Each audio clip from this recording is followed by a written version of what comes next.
നമസ്കാരം. ഇൻഫർമേഷൻ മീഡിയയുടെ പുതിയൊരു വീഡിയോസിലേക്ക് എല്ലാ കൂട്ടുകാർക്കും ഒരിക്കൽ കൂടി സ്വാഗതം. പെൻഷൻ വാങ്ങുന്ന ആളുകൾക്ക് വളരെ സന്തോഷകരമായ വാർത്തയുമായിട്ടാണ് ഇൻഫർമേഷൻ വീഡിയോസ് വന്നിട്ടുള്ളത്. 2 മാസത്തെ പെൻഷനായ 3200 രൂപ എല്ലാ ആളുടെയും അക്കൗണ്ടുകളിൽ എത്തിയിട്ടുണ്ട്. എന്നാൽ പല ആളുകളുടെയും അക്കൗണ്ടിൽ 1 മാസത്തെ പെൻഷനായ 1600 രൂപ മാത്രമാണ് ലഭിച്ചത്. അതിൽ തന്നെ കുറച്ച് ആളുകൾക്ക് 1300, 1400 അങ്ങനെ പല രൂപത്തിലുള്ള എമൗണ്ടുകളും എത്തിയിട്ടുണ്ട്. എന്നാൽ ഒട്ടുമിക്ക ആളുകൾക്കും 3200 രൂപ തന്നെ ലഭിച്ചിട്ടുണ്ട്.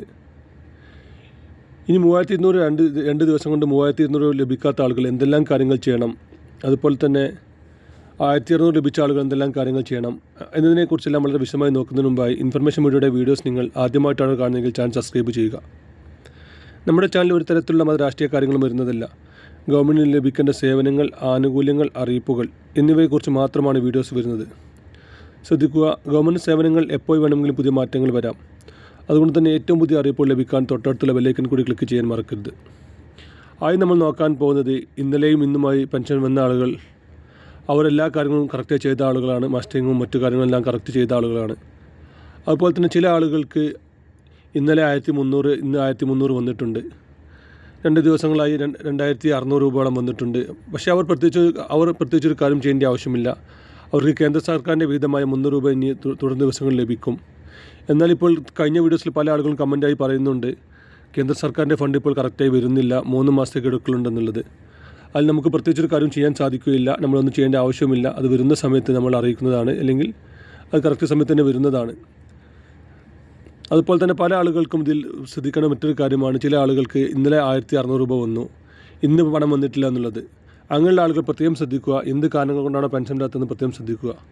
അതിൽ പുതിയതായി പെൻഷൻ വാങ്ങുന്ന ആളുകളാണെങ്കിൽ അവർ പ്രത്യേകിച്ചും ചെയ്യേണ്ട ആവശ്യമില്ല. അവർക്ക് ജനുവരി മാസത്തെ പെൻഷൻ മാത്രമാണ് ലഭിക്കാനുള്ളത്. അവർക്ക് ജനുവരിയിൽ പെൻഷൻ ലഭിച്ചിട്ടുണ്ട്. 2025 പെൻഷൻ അപ്രൂവലായവരുടെ കാര്യമാണ് പറയുന്നത്. അതല്ല, 2024 25 പെൻഷൻ വാങ്ങുന്ന ആളുകൾക്ക് 1 മാസത്തെ പെൻഷൻ വന്നിട്ടുണ്ടെങ്കിൽ അവർ കറക്റ്റായി എന്ത് പ്രശ്നം കൊണ്ടാണോ ചിന്തിക്കണം. ചില ആളുകൾ മസ്റ്റിംഗ് പൂർത്തിയാക്കിയിട്ടില്ല. അവർ 2025 മസ്റ്റിംഗ് പൂർത്തിയാക്കാത്തത് കൊണ്ട് തന്നെ അവർക്ക് 2024 ഗഡുക്കളായ പെൻഷൻ മാത്രമാണ് ലഭിക്കുക. 2025 ശേഷം അവർക്ക് പെൻഷൻ ലഭിക്കുകയില്ല. 2024 ഫസ്റ്റ് ഗഡു 3 മാസത്തെ ഗഡുക്കളാണ് നമുക്ക് ബാക്കിയുണ്ടായിരുന്നത്. അതിലെ ഗഡു പെൻഷൻ അവർക്ക് ലഭിക്കും. പക്ഷേ 2024 ഡിസംബറിൽ അവർ പെൻഷൻ മസ്റ്റർ ചെയ്യേണ്ടതായിരുന്നു. അവർ ചെയ്യാത്തത് കൊണ്ടാണ് അവർക്ക് പെൻഷൻ ലഭിക്കാത്തത്. അപ്പോൾ എന്ത് കാരണങ്ങൾ കൊണ്ടാണ് അവർ പെൻഷൻ ലഭിക്കാത്തതെന്ന് കറക്റ്റായി മനസ്സിലാക്കുക. സ്വന്തമായി ചെയ്യാൻ സാധിക്കാത്ത ആളുകളാണെങ്കിൽ വാർഡ് മെമ്പറെയോ അല്ലെങ്കിൽ വാർഡ് കൗൺസിലറെയോ ബന്ധപ്പെട്ട് കഴിഞ്ഞതിന് ശേഷം അവർ പറഞ്ഞു തരും എന്ത് കാരണം കൊണ്ടാണ് മസ്റ്ററിംഗ് പൂർത്തിയാക്കാത്തത്, അല്ലെങ്കിൽ മസ്റ്ററിംഗ് പൂർത്തിയാക്കാത്ത വിഷയമാണോ, വരുമാന സർട്ടിഫിക്കറ്റ് നൽകാത്ത കാരണം കൊണ്ടാണോ, ഇനി വിധവ പെൻഷൻ വാങ്ങുന്ന ആളുകൾ പുനർവാഹിതമായിട്ടുള്ള സർട്ടിഫിക്കറ്റ് നൽകാത്തത് കൊണ്ടാണോ, എന്ത് കാരണങ്ങൾ കൊണ്ടാണോ പെൻഷൻ തടഞ്ഞു വെച്ചത് അവർ കറക്റ്റായി പറഞ്ഞു തരും. അങ്ങനെയുള്ള കാര്യങ്ങൾ എന്ത് കാര്യങ്ങളാണോ ചെയ്ത് വെച്ചാൽ അത് കറക്റ്റായി ചെയ്ത് കഴിഞ്ഞാൽ തുടർന്ന് അവർക്ക് പെൻഷൻ ലഭിക്കും. ഇത് പ്രത്യേകം ശ്രദ്ധിക്കേണ്ട ഒരു കാര്യം, മസ്റ്ററിംഗ് മൂലമാണ് പെൻഷൻ തടഞ്ഞു വെച്ചതെങ്കിൽ ഇനി എന്നാണ് മസ്റ്ററിംഗ് ചെയ്യാൻ സാധിക്കുക, അതിന് ശേഷം മാത്രമാണ് അവർക്ക് പെൻഷൻ ലഭിക്കുകയുള്ളൂ. അതിലുള്ള ഗഡുക്കൾ പെൻഷൻ അവർക്ക് ലഭിക്കുകയില്ല. വീഡിയോ ഇഷ്ടപ്പെടുന്നു കരുതുന്നു. ഇതുപോലത്തെ ഇൻഫോർമേറ്റീവ് വീഡിയോ ലഭിക്കാൻ ചാനൽ സബ്സ്ക്രൈബ് ചെയ്യുക, മറ്റു കൂട്ടുകാർക്ക് ഷെയർ ചെയ്ത് കൊടുക്കുക.